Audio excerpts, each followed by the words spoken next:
아무리 완벽하게 짜인 판도 물리적 한계 앞에서 한순간에 무너지는 법이죠. 미국이 6조 원의 혈세를 쏟아부으며 키운 자국 기업이 세계 최대 AI 제국의 협상 테이블에서 가차없이 내쳐졌습니다. 그 자리를 차지한 건 불과 얼마 전까지 시장에서 완전히 버림받았던 한국의 거인이었습니다. 오늘은 국적도, 보조금도, 정치적 후광도 전혀 통하지 않았던 이 소름 돋는 권력 이동의 현장을 낱낱이 파헤쳐 보겠습니다.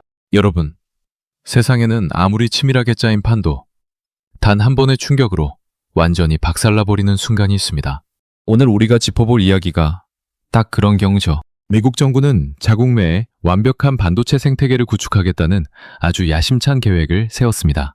설계부터 생산, 패키징에 이르는 모든 과정을 미국의 영토 안에서 미국의 자본으로 미국의 기업이 다 해결한다는 원대한 청사진이었습니다. 이 거대한 국가 프로젝트의 핵심 파트너로 낙점된 미국의 한 메모리 기업에 무려 6조 원이라는 천문학적인 혈세가 쏟아졌습니다. 이 기업은 AI 메모리 시장에서 점유율 20%대까지 무섭게 치고 올라왔고 세계 최대 AI 기업과의 대규모 공급 계약도 도장만 찍으면 되는 상황이었습니다. 그런데 그 계약이 하루아침에 흔적도 없이 증발해버렸습니다. 도대체 무슨 일이 있었던 걸까요? 미국 기업이 탈락한 진짜 이유를 이해하려면 먼저 차세대 메모리가 요구하는 조건이 얼마나 가혹한지부터 아셔야 합니다. 세계 최대 AI 기업의 수장은 지금 자체 설계 인공지능 치붕칩이라는 거대한 승부수를 던지고 있었습니다. 특정 GPU 기업의 목줄에서 벗어나기 위해 직접 괴물칩을 만들겠다는 거였죠. 그런데 이 괴물칩이 제대로 작동하려면 옆에 딱 달라붙어 초당 수십억 개의 데이터를 빛의 속도로 퍼나르는 차세대 메모리가 반드시 필요했습니다. 문제는 그 조건이 말 그대로 물리법칙에 정면으로 도전하는 수준이었다는 겁니다. 초당 13GB, 고화질 영화 수백 편을 단 1초 만에 뇌로 때려박아야 하는 수준이었습니다. 이 미친 속도를 낼 때 발생하는 문제가 바로 열이었습니다. 24시간 365일 쉬지 않고 돌아가는 데이터 센터의 서버는 거대한 용광로나 다름없죠. 만약 열을 스스로 통제하지 못하면 반도체는 자기가 녹아내리는 걸 막기 위해 강제로 속도를 줄이는 현상에 빠집니다. 데이터 센터에서 속도가 떨어지는 건 곧 수백억 원의 손실을 의미하거든요. 속도를 끝까지 끌어올리면 칩이 불덩이처럼 달아오르고 열을 잡으려 하면 전력을 블랙홀처럼 빨아들이고 전력을 아끼면 다시 속도가 곤두박질치는 끔찍한 삼각 딜레마였습니다. 미국 기업은 정부의 막대한 자본과 정치적 프리미엄을 가졌지만 정작 이 물리적 한계라는 거대한 벽 앞에서는 철저히 무력했습니다. 12개의 미세한 칩을 머리카락 굵기보다 얇게 깎아서 아파트처럼 쌓아 올리고 그 사이를 수만 개의 미세한 구멍으로 뚫어 완벽하게 연결해야 하는 극한의 공정에서 단 하나의 오차가 생겨도 그 칩 전체를 버려야 합니다.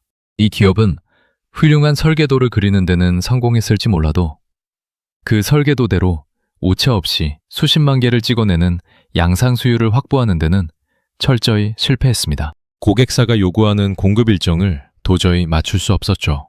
혁신의 속도가 곧 생존인 AI 시장에서 단지 국적이 같다는 이유 하나만으로 무작정 기다려줄 자비 따위는 존재하지 않았습니다. AI 제국의 수장은 냉정했습니다. 자국 정부가 팍팍 밀어주는 기업의 손을 단 1초의 망설임도 없이 놔버렸습니다. 자, 그렇다면 여기서 당연한 의문이 하나 생기죠.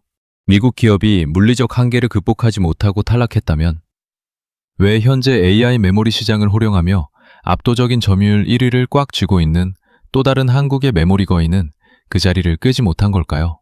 기술력도 세계 최고고 공급 수율도 안정화되어 있는 1등 기업을 놔두고 왜 품질 테스트에서 번번이 미끄러지던 위기의 기업이 선택을 받은 걸까요? 바로 이 지점에서 우리는 경영학과 산업 역사에서 가장 잔인한 역설로 불리는 혁신자의 딜레마를 목격하게 됩니다. 현재 1위 기업은 역설적이게도 너무나 성공했기 때문에 꼼짝달싹할 수 없는 함정에 빠져 있었습니다. 지금 이 순간에도 이 기업의 공장은 전 세계에서 폭포수처럼 쏟아져 들어오는 기존 세대 메모리 주문량을 소화하느라 24시간 비명을 지르며 돌아가고 있었습니다. 현재 글로벌 AI 칩 시장을 사실상 꽉 잡고 있는 최대 고객사한테 물량을 대주는 것만으로도 이 회사는 창사 이래 최대 호황을 누리며 천문학적인 이익을 쓸어담고 있었으니까요. 그런데 완전히 새로운 판이 열리는 차세대 메모리 시장에서 경쟁하려면 기존의 생산 라인과 공정 방식을 아예 싹 다 뜯어 고쳐야 했습니다. 지금 엄청난 황금알을 낳아주는 거위의 배를 가르고 실패할 수도 있는 완전히 새로운 공정으로 모든 자원을 전환해야 한다는 뜻이었죠. 한번 상상해 보세요. 지금 시속 300km로 맹렬하게 질주하며 선두를 달리고 있는 레이싱카가 있습니다. 그런데 다음 코스가 바뀐다고 해서 1등으로 잘 달리고 있는 도중에 차를 세우고 바퀴를 갈아 끼울 수 있을까요? 그 찰나의 순간에 뒤따르는 후발주자들에게 따라잡힐 위험을 감수하면서까지 말입니다. 당장 이번 분기의 실적, 폭발적인 수익률, 주주들의 기대치라는 너무나 달콤한 족쇄가 발목을 꽉 잡고 있었습니다. 성공의 단맛이 오히려 혁신의 발걸음을 무겁게 만들어버린 겁니다. 1위 기업은 당장 눈앞에 밀려드는 주문을 쳐내고 현재 왕좌를 지켜내는데 급급한 나머지 다음 세대 패러다임이 완전히 뒤집히는 골든타임을 조금씩 놓치고 있었습니다. 1등을 지키려다 보니 다음 판의 1등을 선점할 여력을 상실해버린 이 뼈아픈 상황은 반도체 역사의 길이 회자돼 승자의 저주였습니다. 그렇게 가장 치열해야 할 무대 위에는 수율이라는 물리적 벽에 막힌 도전자와 현재 영광이라는 황금사슬에 묶인 챔피언만이 남겨져 있었습니다. 그리고 바로 그 텅 빈 공간, 시장 전체가 거대한 병목 현상에 빠져 숨죽이고 있던 그 찰나의 순간에 시장 밖으로 완전히 밀려났다고 손가락질 받던 벼랑 끝의 거인이 아무도 상상하지 못했던 가장 기괴하고도 치명적인 무기를 들고 조용히 무대 위로 다시 올라섰습니다. 수십 번의 품질 검증 탈락, 고객사들의 싸늘한 외면, 끝없이 추락하는 시장 점유율, 패배의 맛을 뼈속 깊이 체감했던 이 한국의 메모리 거인은 칠흑 같은 절망 속에서 한 가지 서늘한 진리를 깨닫게 됩니다. 남들과 똑같은 트랙에서 남들과 똑같은 방식으로 뛰어봤자 이미 저만치 앞서간 선두를 절대 따라잡을 수 없다는 사실이었죠. 새롭게 구원투수로 등판한 최고 책임자는 이 지독한 굴레에서 벗어나기 위해 아예 게임의 룰 자체를 파괴해버리기로 결심했습니다. 사업부의 명운을 결정짓는 무거운 임원 회의실. 두 가지 선택지가 테이블 위에 놓였습니다. 하나는 기존의 생산 라인을 유지하면서 문제점을 조금씩 수정해서 어떻게든 다음 테스트에 비벼보는 안전한 타협이었습니다.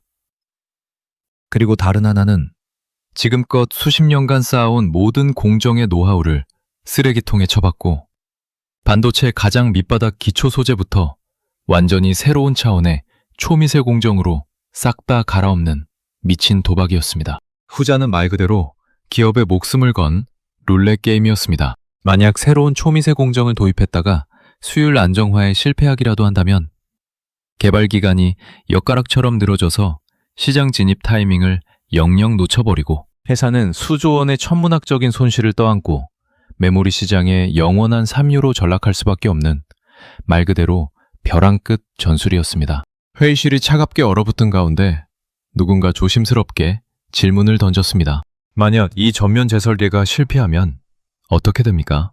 이때 최고 책임자가 내놓은 대답은 지금도 반도체 업계 전설처럼 회자되고 있습니다. 지금 이 방식 그대로 안전하게 가도 어차피 우리는 죽습니다. 짧은 침묵이 회의실을 맴돈 직후 회사의 방향은 아주 거칠게 꺾였습니다. 건물을 더 높이, 더 빨리 쌓아 올리는 데만 혈안이 되어 있던 경쟁자들을 비웃기라도 하듯 이들은 하던 작업을 모두 멈추고 아예 땅을 더 깊게 파고 들어가기 시작했습니다. 건물의 뼈대를 이루는 재질 자체를 아무도 시도하지 않았던 초미세 신소재로 완전히 바꿔버린 겁니다. 이들이 꺼내든 혁명적인 카드는 단순히 메모리셀의 크기를 조금 줄인 수준이 아니었습니다. 칩과 칩이 데이터를 주고받는 데이터 고속도로를 기존과는 완전히 다른 차원으로 설계했습니다. 고속도로 차선 몇 개 더 늘리는 땜질 처방에 만족하지 않고 아예 도로 자체를 지하와 지상을 뚫는 다중 복층 구조로 재건축해버린 거죠. 데이터가 충돌하지 않도록 교통 신호 체계를 회로 레벨에서 완벽하게 통제하고 심지어 도로의 바닥재 자체를 저항이 전혀 없는 특수 소재로 깔아버린 것과 같습니다. 그런데 여러분, 진정한 반전은 여기서부터였습니다. 초미세 공정으로 기초 소재를 바꾼 것만으로는 솔직히 부족했습니다. 이 기업은 전 세계 반도체 생태계에서 오직 자신들만이 구사할 수 있는, 경쟁자들 입장에서는 그야말로 반칙과도 같은 궁극의 무기를 꺼내들었습니다.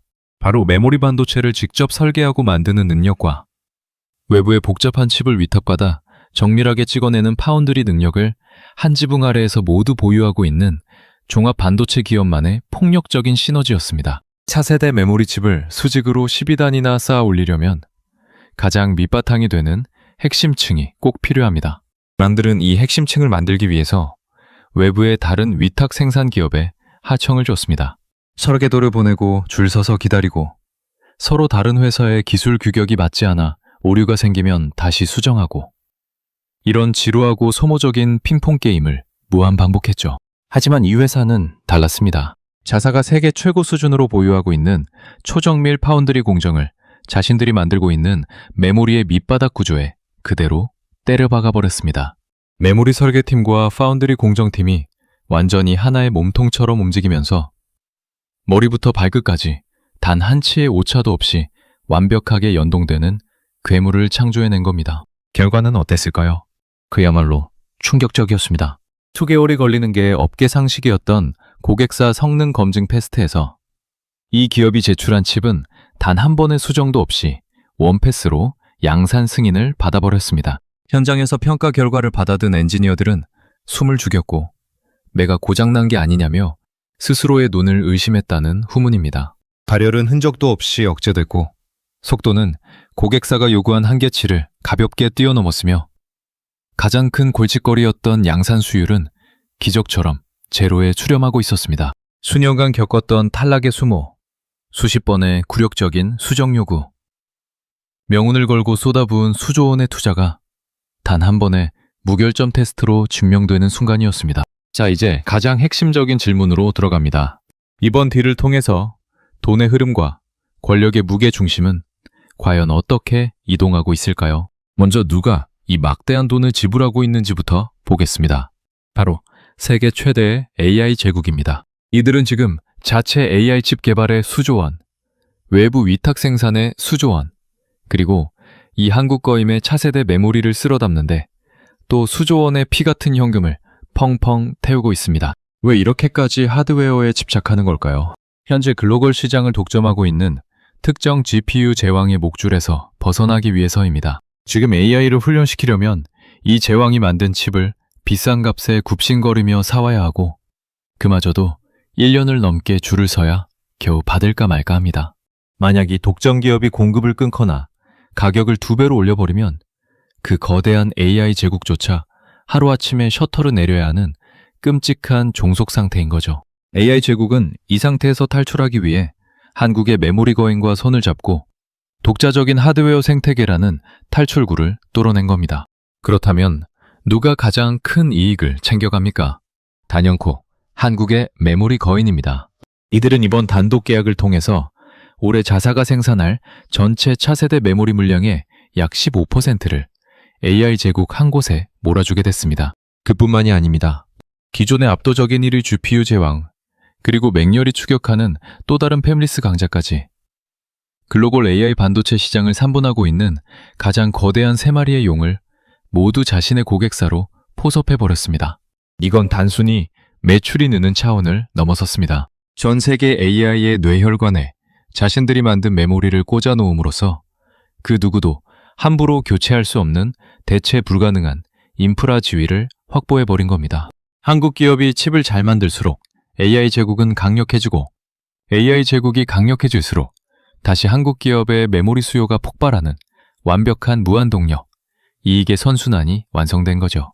그리고 여러분, 이 기업이 올해 반도체 사업 하나에만 쏟아붓기로 확정한 시설 및 연구개발 투자 금액이 얼마인지 아십니까? 무려 110조 원입니다. 전년 대비 20조 원이 늘어난 광기에 가까운 자본 융단 폭격이죠.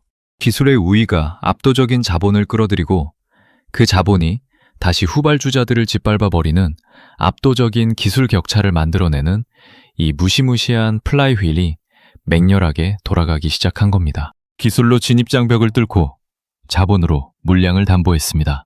하지만 이 거대한 구조를 완성하는 데는 보이지 않는 마지막 퍼즐 조각이 하나 더 있었습니다. 바로 신뢰였습니다.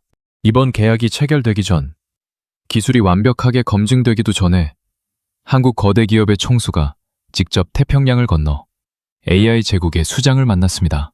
통상적으로 반도체 수주와 공급에 관한 협상은 실무진과 임원선에서 피 터지게 싸우면서 조율하는 게 일반적이죠. 그런데 그룹 전체를 총괄하는 최고 의사결정권자가 직접 전용기를 띄워서 상대방의 수장을 독대했습니다. 이건 차원이 다른 이야기입니다. 완전히 부품을 파는 영업 행위가 아니었던 거죠. 우리의 모든 그룹 역량을 동원해서라도 당신들의 비전을 현실로 만들어주겠다는 가장 무겁고 확고한 약속이자 보증 수표를 내민 겁니다. AI 제국의 수장이 최종 파트너를 낙점하는데 이 최고 권력자 간의 독대가 결정적인 방아쇠가 되었다는 건 업계의 공공연한 비밀입니다. 기술로 진입장벽을 뚫고 자본으로 물량을 담보하며 최고 권력자의 신뢰로 계약의 자물쇠를 찰칵 채워버린 완벽한 삼위일체 전략이었습니다. 그렇게 계약이 확정되던 날 밤, 한국 기업의 본사 회의실에서는 자정이 넘도록 아주 묘한 풍경이 벌어졌습니다. 문제가 가격을 깎는 게 아니었습니다. 글로벌 AI 시장을 지배하는 탑티어 고객사 3곳이 한꺼번에 몰려들어서 서로 우리 물량부터 최우선으로 특정 분기에 집중적으로 뽑아내달라며 아우성을 치는 상황이 벌어진 겁니다. 한 임원이 허탈한 웃음을 지으면서 이렇게 말했다고 하죠. 고객사 셋 다 본인들이 세상에서 제일 중요하고 최우선인 줄 압니다. 우리는 지금 세계에서 제일 까다로운 3명의 1순위를 동시에 상대해야 합니다. 수년간 외면받고 쫓겨나면서 피눈물을 흘렸던 기업이 이제는 전 세계 최고 권력자들의 물량 배분 스케줄을 쥐락펴락 조율하면서 행복한 비명을 지르게 된 겁니다. 이번 딜을 통해 진짜 지배력을 얻게 된 건 누굴까요? 미국 정부는 수십조 원의 보조금을 뿌려가면서 어떻게든 반도체 공급망을 미국 영토 안에 가두려고 발버둥을 쳤습니다. 그런데 정작 미국의 미래를 책임질 AI 제국이 그 울타리를 뻑 차버리고 한국의 기업을 선택했습니다. 시장의 생존 본능이 정부의 정치적 의도를 가볍게 찢어낸 순간이었죠. AI 권력을 주기 위해서는 결국 가장 뛰어나고 가장 완벽한 반도체를 안정적으로 뽑아낼 수 있는 파트너가 필요했고, 그 실질적인 지배력의 중심축이 태평양을 건너 대한민국이라는 국가로 이동해버린 겁니다. 여러분, 이 거대한 권력의 재편이 과연 우리와 아무 상관없는 그들만의 리그일까요? 결코 그렇지 않습니다. 이 사건은 지금 대한민국이라는 국가 전체를 향해 세계의 거대한 도미노를 쓰러뜨리고 있습니다. 첫 번째 도미노는 자본과 기술의 무한 증식입니다. 한국 거인의 시장 점유율은 지금 폭발적인 상승 곡선을 그리기 시작했습니다. 바닥을 기던 수치가 단숨에 30%대 중반을 향해 무섭게 솟구치고 있습니다. 이는 곧 천문학적인 영업이익으로 직결되죠. 올해 예상되는 영업이익 전망치만 무려 200조 원에 육박합니다. 이 엄청난 현금이 다시 다음 세대 초미세 공정 라인을 까는데 무자비하게 재투자됩니다. 기술의 우위가 압도적인 자본을 끌어들이고 그 자본이 다시 후발주자들을 짓밟아버리는 무시무시한 플라이휠이 멈추지 않고 돌아가는 겁니다. 두 번째 도미노는 생태계로 쏟아지는 황금비입니다. 이 승리는 단일 기업 하나의 승리로 끝나지 않습니다. 차세대 메모리를 만들기 위해서는 특수한 소재, 초정밀 테스트 장비, 안전한 패키징 기술 등 수많은 협력사들의 도움이 필수적이거든요. 거인이 전면 재설계라는 깃발을 꽂고 앞으로 돌진하면서 뒤따르던 국내의 수많은 소재, 부품, 장비 기업들이 거대한 낙수 효과를 누리게 됩니다. 수십조 원 규모의 자금이 국내 생태계의 실핏줄을 타고 콸콸 흘러 대한민국 반도체 산업 전체의 체급을 두세 단계 위로 끌어올리는 거대한 진화가 시작되는 거죠. 세 번째 도미노는 새로운 시대의 석유 국가로의 도약입니다. 20세기 산업혁명의 동력이 중동 사막 아래 묻혀있던 석유였다면 21세기 AI 시대의 새로운 석유는 바로 이 차세대 고대역폭 메모리입니다. 전 세계의 모든 IT 공룡들이 이 칩을 확보하려고 혈안이 되어 있는 지금, 대한민국은 단순히 칩을 생산해주는 하청 국가를 완전히 넘어섰습니다. 글로벌 AI 패권 경쟁의 승패를 결정지을 수 있는 핵심 생명줄을 꽉 틀어진 절대 무시할 수 없는 기술 권력 국가로 당당히 자리매김하게 된 겁니다. 최악의 위기와 절망 속에서도 본질을 직시하고 뼈를 깎는 혁신을 멈추지 않는다면 판은 언제든 다시 뒤집힐 수 있습니다. 바닥을 찍고 가장 파괴적으로 솟아오른 이 거인의 역습이 앞으로 우리의 일상과 전 세계 산업의 지도를 어떻게 또 한 번 바꿔놓을지 정말 숨막히게 기다려지죠. 여러분은 어떻게 보십니까? 판을 엎어버린 이 거인의 독주가 다음 세대에도 흔들림 없이 계속될 것이라 보십니까? 아니면 절치부심한 경쟁자들의 맹렬한 반격으로 다시 엎치락뒤치락하는 진흙탕 싸움이 될 것이라 보십니까? 여러분의 날카로운 시각을 댓글로 마음껏 남겨주세요. 여러분의 다양한 시각이 이 채널을 더욱 단단하고 깊이 있게 만들어줍니다.